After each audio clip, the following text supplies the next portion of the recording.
The Gospel according to Mark, chapter 15. And as soon as it was morning, the chief priests held a consultation with the elders and scribes and the whole council. And they bound Jesus and led him away and delivered him over to Pilate. And Pilate asked him, "Are you the king of the Jews?" And he answered him, "You have said so." And the chief priest accused him of many things.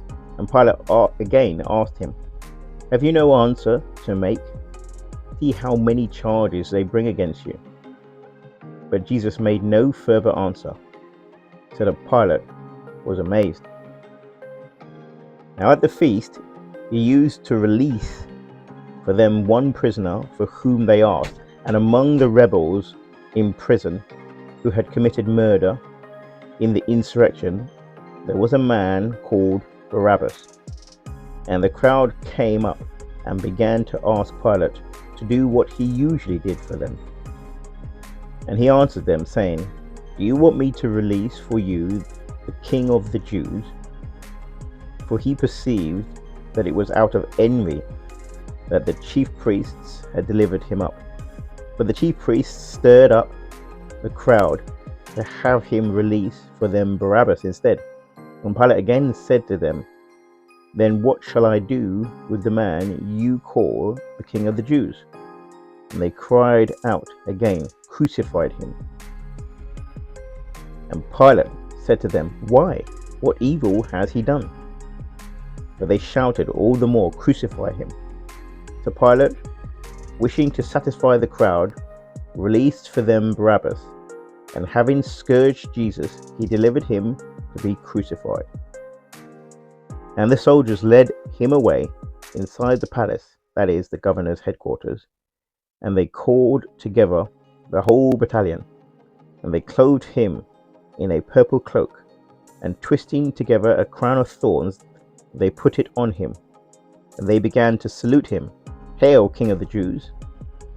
And they were striking his head with a reed and spitting on him, and kneeling down in homage to him. And when they had mocked him, they stripped him of the purple cloak and put his own clothes on him, and they led him out to crucify him. And they compelled a passerby, Simon of Cyrene, who was coming in from the country, the father of Alexander and Rufus, to carry his cross. And they brought him to the place called Golgotha, which means place of a skull. And they offered him wine mixed with myrrh, but he did not take it.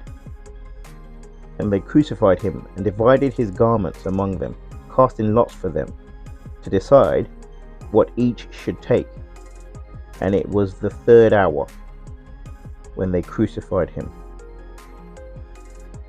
And the inscription of the charge against him read, "The King of the Jews."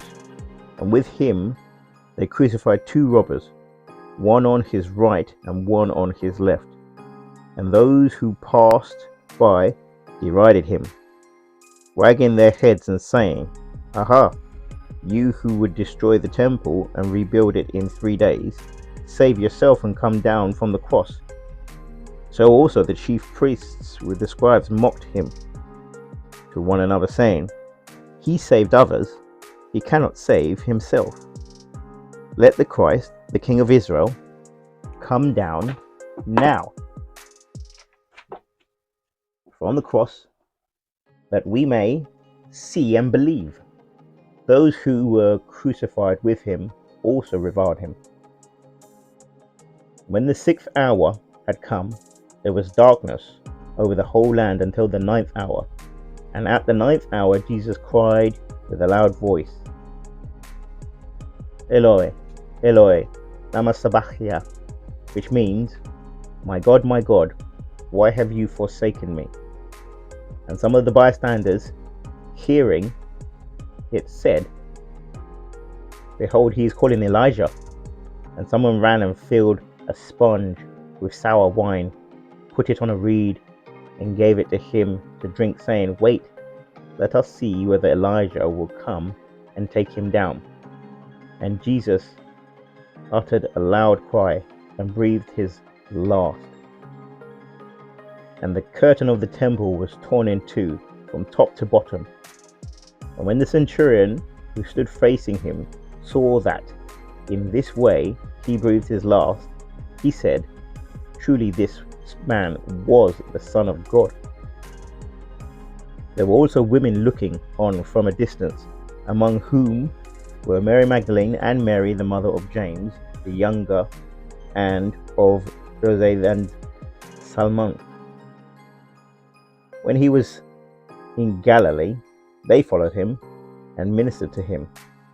And there were also many other women who came up with him from Jerusalem.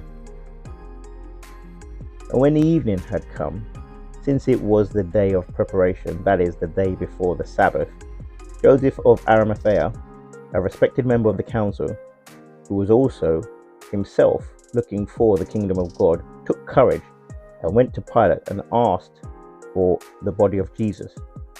Pilate was surprised to hear that he should have already died, and summoned the centurion and asked him whether he was already dead.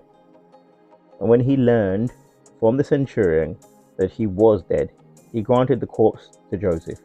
And Joseph bought a linen shroud, and taking him down, wrapped him in the linen shroud, and laid him in a tomb that had been cut out of the rock. And he rolled a stone against the entrance of the tomb. Mary Magdalene and Mary, the mother of Jose, saw where he was laid,